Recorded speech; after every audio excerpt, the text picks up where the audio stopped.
Distribution. How are we going to distribute this water?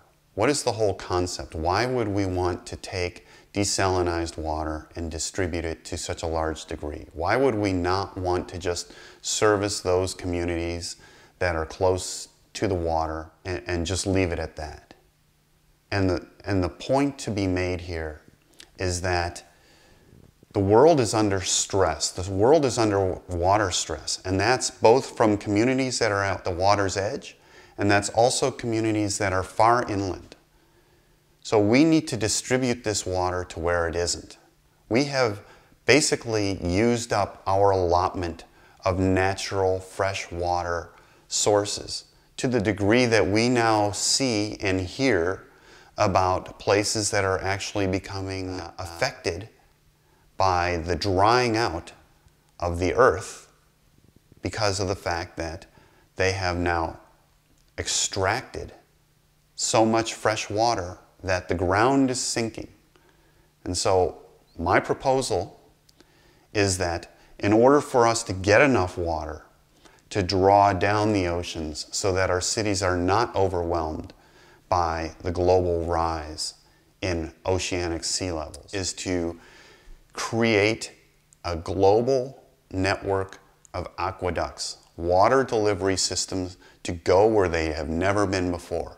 The technology to do so has been there for a long, long time. In the United States, we have a pipeline from the very northern end of Alaska all the way to the southern end.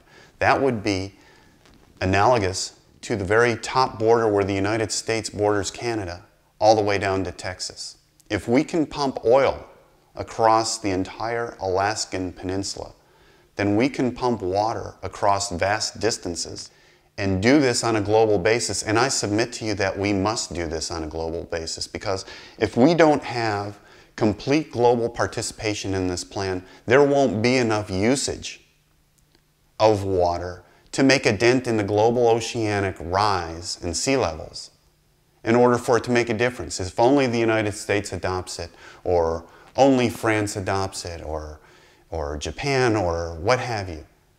This is an occasion where we must get past the thought process that we're different and operate as one human species, because we're all going to be affected.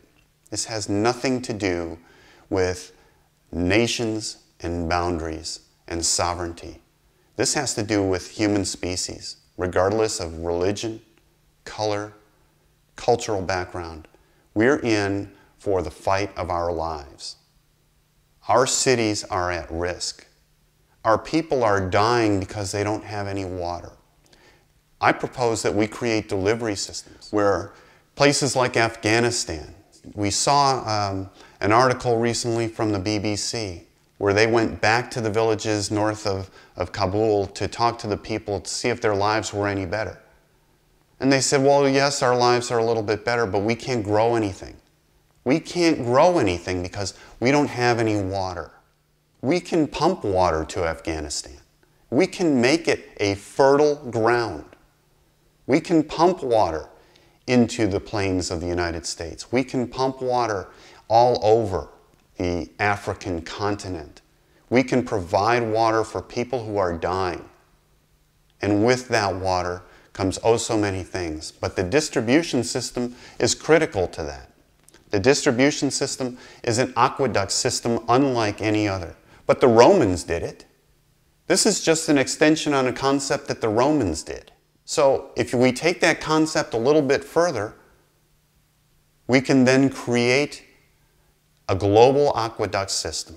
Whether it's underground, whether it's encased, whether it's open, it becomes an economic engine for prosperity for the next 50 years, 20 years, 30 years.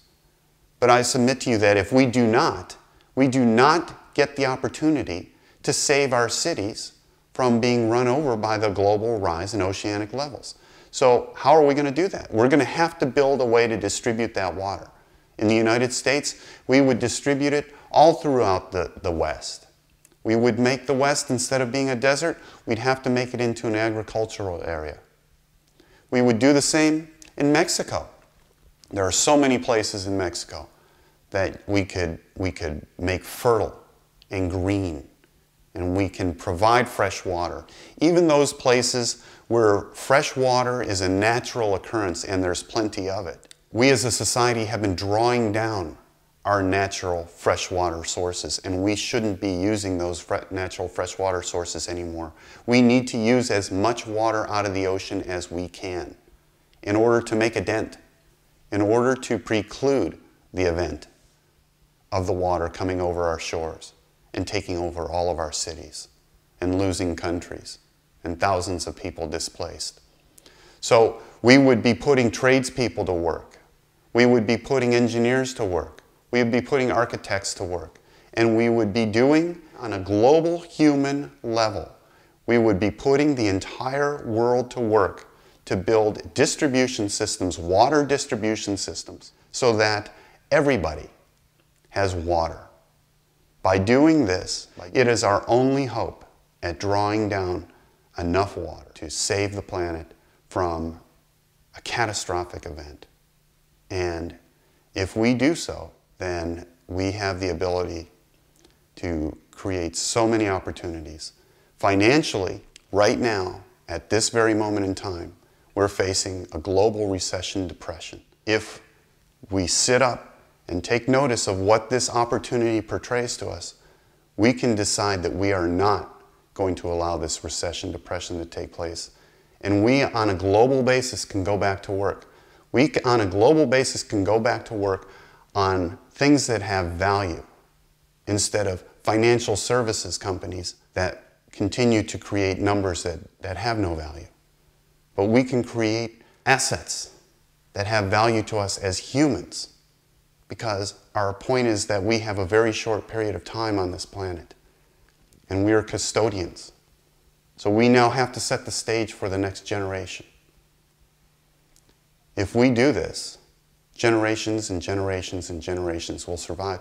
And the species that are part of the food chain, that are oh so critical to our survival as humans, get to survive as well. I submit that we need to create these distribution systems, and we need to create them now. And we create them everywhere. India, Afghanistan, all the Middle Eastern countries, which are now desert, can now be lush. They can now be lush and green, which creates farms, which creates factories to create farm machinery. The whole world goes back to work in irrigating the fields of France for wine and Italy. All these places are suffering from a shortage of water. It's always going to be a contention. It doesn't have to be that way any longer. So these distribution systems are critical.